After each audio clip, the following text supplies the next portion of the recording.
At 2:47 a.m., September 28, 2025, the silence over Russia's Engels Air Base was ripped apart. A faint buzz on the horizon turned into a screaming storm as 93 Ukrainian drones tore through Russia's unbreakable S-400 defenses and dove straight into the base's massive fuel depot. The sky erupted in flames as thousands of tons of jet fuel exploded, lighting the horizon like a second sunrise.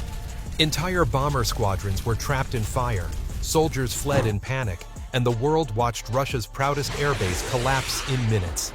Then, satellite feeds were cut, reports vanished. Moscow called it a localized incident. But analysts say this single strike reshaped the war, and perhaps global power itself. So what really happened that night? And why is Russia so desperate to hide it? Let's uncover the truth behind the fire.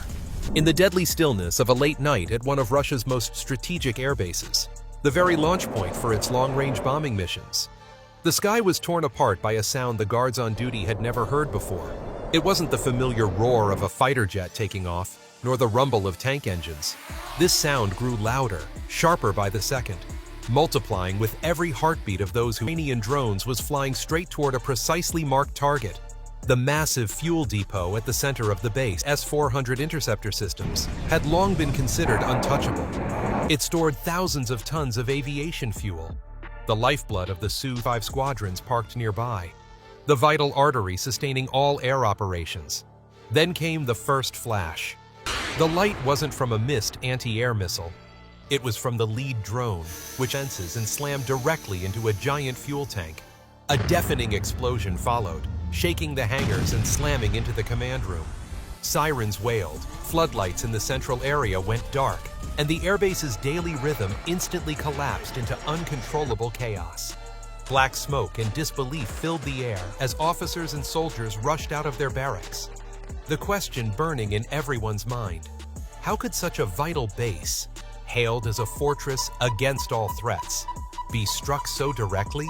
For years, Russia's defense systems had been praised as a steel shield, fortified with layers of S-400 and Panzer S-1 batteries. Yet, in a perfectly synchronized operation, that legend shattered. The drone swarm exploited low-altitude radar blind spots, known as the crawl net, throwing the base's defenders into confusion. Anti-air crews fired frantically, forced to make split-second decisions. Many drones were destroyed, but enough slipped through, diving into the fuel tanks with surgical precision. A chain of explosions turned the depot into a hellfire inferno, paralyzing all activity on the base. Flames shot hundreds of feet into the sky, their glow across the night horizon a glaring reminder that a war once thought distant had now reached the very lifeblood of Russia's war machine. The inferno over the fuel depot quickly communicated a story starkly different from the Kremlin's narrative of impenetrable security. While the physical damage to the surrounding barracks might have been minimal, the strategic and psychological toll was profound. Images of towering flames, of wreckage scattered near the runway, and of emergency crews fighting a losing battle against the expanding conflagration soon appeared online, bypassing state censorship. A seemingly small, $3,000 drone had forced Russia to expend millions of dollars worth of interceptor missiles, exposing an unsustainable economic formula. Multiply that equation across dozens of such strikes, and even the most vigorous defense strategy starts to collapse under the pressure of erosion warfare. The consequences of this successful penetration extended far beyond a single night of chaos. If swarms of low-cost UAVs could pierce the defenses of a critical airbase, the very heart of Russia's aerial power projection, then no military asset was truly safe. Analysts were quick to dissect the spectacular failure of the much-touted defense architecture.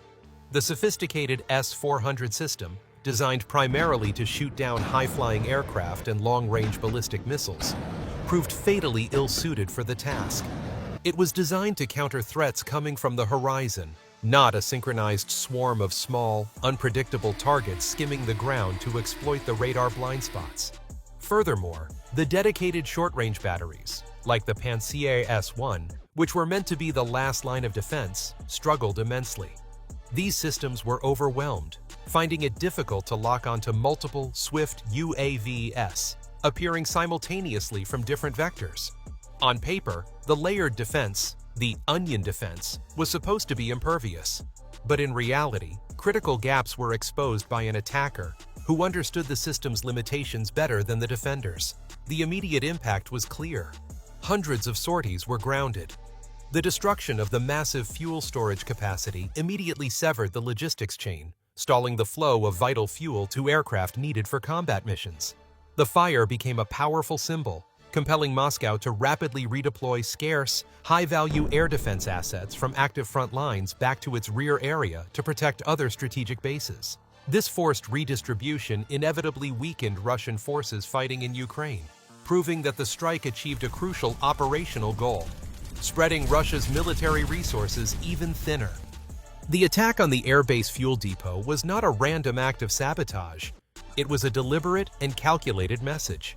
For Ukraine, every successful operation deep inside Russian territory was a declaration of strength and ingenuity. For Russia, each successful breach diminished its credibility and deterrence, forcing a dramatic shift in strategic thinking. Kiev's calculus was becoming crystal clear: to compel Moscow to defend a more expansive terrain than it could practically defend. The strategy went beyond mere damage. It was fundamentally about paralysis warfare. By targeting the fuel depot, Ukraine aimed to cut the communication and movement lines of the Air Force. With their main supply of aviation fuel destroyed, commanders were immediately ordered to ration resources, delaying the deployment of aircraft and severely limiting the scope and frequency of bombing missions. Costs soared, deliveries slowed, and the visible shortages quickly impacted the operational rhythm of the front lines. The strike was a brutal realization for soldiers and commanders alike. The vital infrastructure in Russia's rear area was terrifyingly vulnerable. This systematic approach caused a ripple effect that extended right to the battlefield. The once mighty air support that Russian ground forces relied upon now had significant gaps. Satellite photographs taken after the attack showed not just burned-out storage tanks, but also aircraft, critical for long-range bombing missions, grounded or hastily moved to distant bases. This loss of reliable air cover forced Russian ground forces to rely on improvised, often desperate defenses. Nets, sandbags, and aging radar units installed around their remaining assets. These temporary fixes were mainly ineffective against a coordinated swarm. Ukraine seized on this vulnerability, launching follow-up drone waves that quickly overwhelmed the makeshift defenses. The pattern was evident. Russia had become strategically addicted to older military systems and tactics, clinging to the false hope that their expensive, heavy metal arsenal was protection against the cheap, nimble threats of the drone era. The pressure exerted by these attacks visibly impacted morale. Military leaders were forced to divide defenses between the front and the homeland, making their forces thinner at the critical point of engagement. At the same time, anxiety mounted among the citizens living near these now vulnerable military bases. This consistent degradation of security, both operational and psychological, is what analysts refer to as erosion warfare, slowly but surely grinding down confidence and military willpower. The successful strike on the fuel depot proved that in the new era of warfare, the most modern arsenal is only as strong as its capacity to adapt quickly to $3,000 threats. The successful strike on the airbase's vital fuel depot was just one piece of a much larger, increasingly visible campaign. Ukraine was systematically tearing at the fabric of Russia's war machine, not only on the front lines, but deep within its operational heartland. Long-range, fixed-wing drones targeted static strategic facilities, while fast, agile FPV drones hovered low to the ground to avoid detection. Some missions employed decoys to split and confuse air defenses, while others combined electronic warfare capabilities with multi-vector swarms, making every single engagement a complex challenge for the defenders. The cumulative results of this relentless pressure were impossible to ignore. Fuel depots were hit, military railways experienced delays at crucial choke points, and power stations supplying these bases were temporarily taken offline. Each successful strike did more than inflict localized damage. It forced Moscow to divert even more expensive air defense systems away from the front lines to defend rear area infrastructure. This continuous thinning of resources fundamentally changed Russia's capacity to mount large-scale offensives in Ukraine, shifting the strategic balance in Kyiv's favor. The lesson hammered home by the attack on the fuel depot and the broader campaign was stark. Ingenuity and nimbleness could decisively counter sheer firepower. Russia, fixated on its legacy military systems, had fatally mistaken clinging to the old as protection against the new. Each lost defense drained not only equipment, but also the aura of invincibility that Moscow had worked so hard to project globally. The stakes for Russia were existential. Unless it made rapid, profound adjustments to its defensive doctrine and technology, each blow would further deplete its military strength, its economy, and its international credibility. The war now bore a broader warning for all military powers. In the drone era, the most modern arsenal is only as strong as its capacity to change. Missiles, tanks, and advanced aircraft amount to little if small.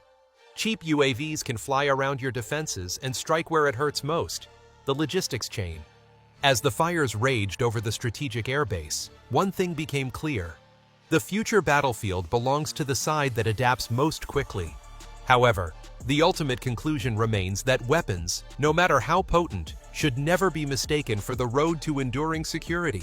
Absolute security lies only in dialogue, cooperation, and peace between nations.